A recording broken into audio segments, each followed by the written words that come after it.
brothers, dear sisters, welcome. Uroš here. Can you remember playing football and then getting a bleed? I can. I can also remember that my parents afterwards told me, quote, "You shouldn't play football, it's not for you," end of quote. What about bleeds that started when you went to bed and the next morning you had a bleed? Or maybe when you were sitting for some time and then suddenly started to feel that feeling which tells you that you have a bleed in your joint? I can remember that, but I can't remember that anyone told me, quote, "You know, you shouldn't do blah blah blah," end of quote.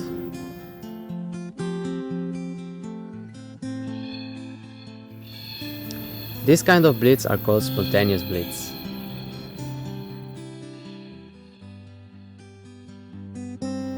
Based on how we describe our reality, the existence of such a bleed is not possible, since third Newton law, which states that for every action there is an equal and opposite reaction, seems to fail.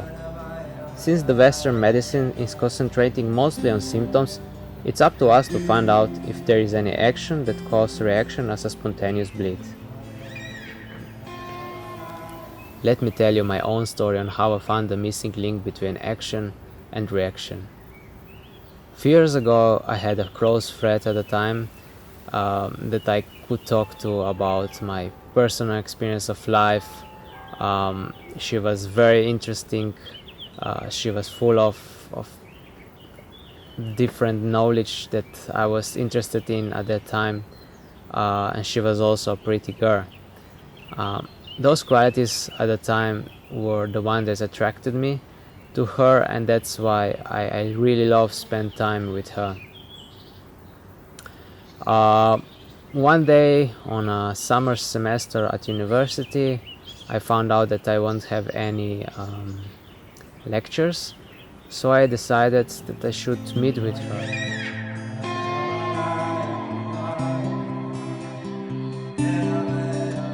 We scheduled a meeting.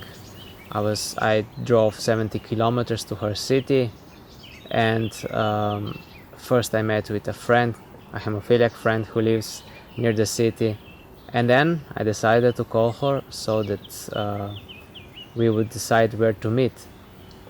I was calling her for, let's say, half an hour, and there was no answer.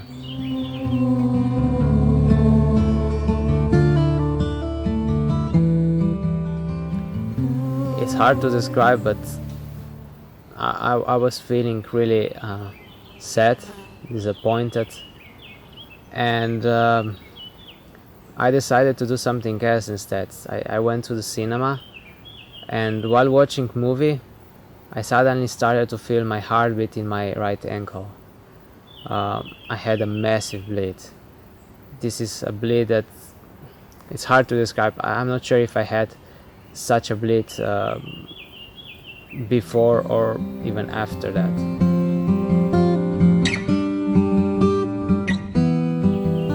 What is interesting is that I had prophylaxis treatment the day before, so in theory I shouldn't get such a bleed, but I got it.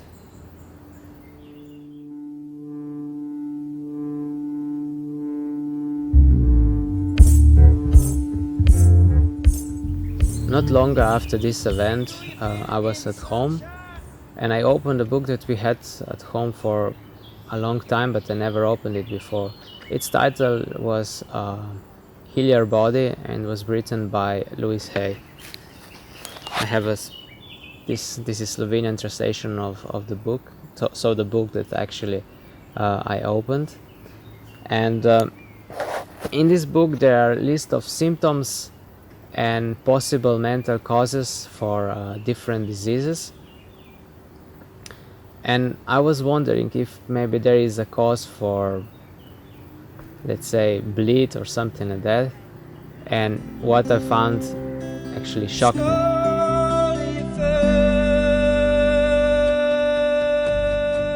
In the book it was written, quote, "Joy running out, anger but where," end of quote.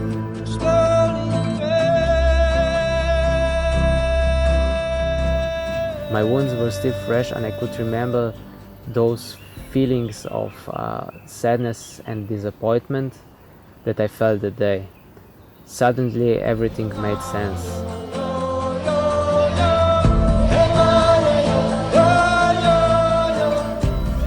After this event, there was only a short period of time without bleedings. I was trying to meet with her again, and we were not able to meet. And I was sad again, disappointed, and I got a bleed. Sadly, or maybe luckily, this was not the only bleed. I had some more bleeds of this nature, but it helped me to confirm that there is a relation between spontaneous bleed and my disappointment that I had when I had some expectations that were not met.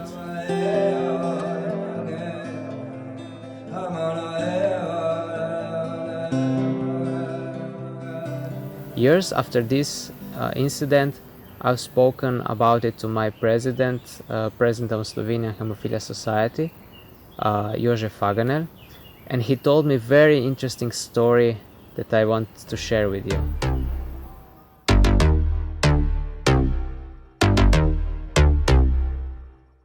Hemofilijo A, težko stopno, za katero so v času mojega rojstva predvideli, da bom doživel največ 15 let življenja. Jaz sem pa bolj star, bolj živahno živim in manj težav imam s svojo boleznijo.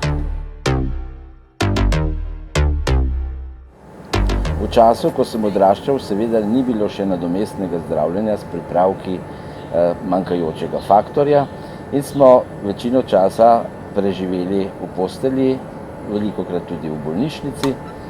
In zato so se sklepi, v katere smo krvaveli, precej spremenili in so bili bolj ranljivi, kakor so sklepi pri normalnih ljudeh. Tako se je zgodilo, da je ravno levi komolec, v katerega sem neštetokrat krvavel do tedaj, bil tako občutljiv, da sem zakrvavel že ko sem listal knjigo, če sem obrnil list knjige. In zato smo se odločili, da bo roka mirovala v opornici, da ne bo prišlo do nobenega giba in da bom vsakih nekaj dni dobival tudi manjkajoči faktor starjevanja krvi. Zato, ker ne bi bilo nobene poškodbe, nobenega giba, ne bi smel zakrvaviti.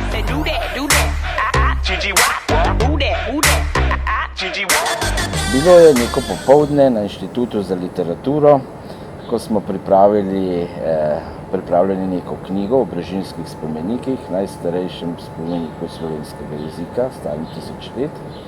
In je zazvonil telefon in sporočil, da glavni avtor odstopa od projekta iz neznanih razlogov. Vse je bilo že pripravljeno in mene je izjemno prizadelo. Odložil sem telefon, se pogovarjal s sodelavko, kaj bomo zdaj naredili, in začutim, da se v levem komolcu, ki ni držal ne slušalke telefonske, ampak je mirno bil v opornici, da se začenjajo neprijetni občutki, napetost in da se je razvila neka krvavitev. Kako to, če sem dobil faktor, kako to, če nisem roke nič premaknil.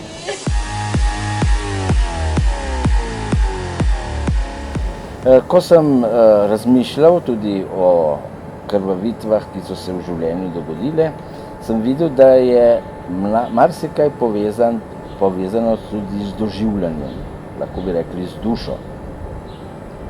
Ne to, da si umišljamo krvavitev, ki v resnici ni, ampak da takrat, ko smo nesrečni, ko se nam vse podre, izgubimo neko za medicino še neznano odpornost in takrat se pokaže hiba na tistem točki telesa, kjer smo najbolj ranljivi.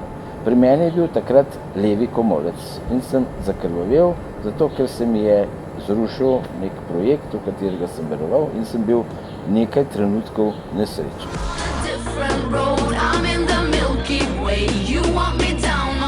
No, to sem potem pripovedal zdravnikom, nekateri so se nasmihali, da se smišljujem, drugi so rekli, gotovo si z roko, ki je obrnil v opornici, se ni tako trdna. Potem sem pa bral članke, kako je raven faktorja strjevanja krvi povezana tudi s stresom. In sicer, da niha glede na stres. Če se prijetno razburjaš, če imaš tremo, takrat se faktor nekoliko zviša. Takrat, ko si pa obupan, se pa najbrž zniža. Koliko se zviša in koliko se zniža, medicina še ni ugotovila. Če izhajamo iz dejstva, da jaz faktorja praktično nimam nič, pod 1%, gre to za minimalne dvige, ampak najbrž delujejo še nekateri drugi dejavniki, ki jih še ne poznamo.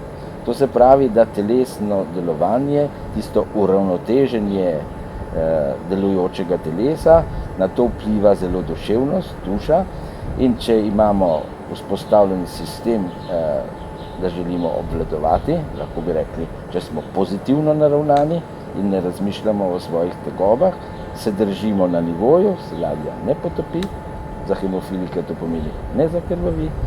Če se nam pa sesuje svet, tudi recimo, če nas zapusti ljubljeno bitje, takrat je zelo nevarno, da bomo zakrvaveli, pa ne v srce, ampak v tisti organ, tisti del telesa, kjer je najbolj poškodovan. In pri meni je bil to levi komolec.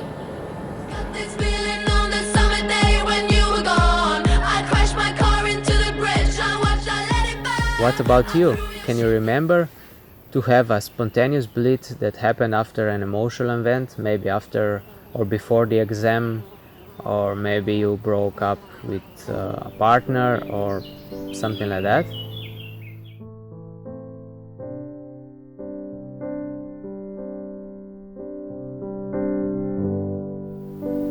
When I wanted to share what I found out with other people, I decided to write an article.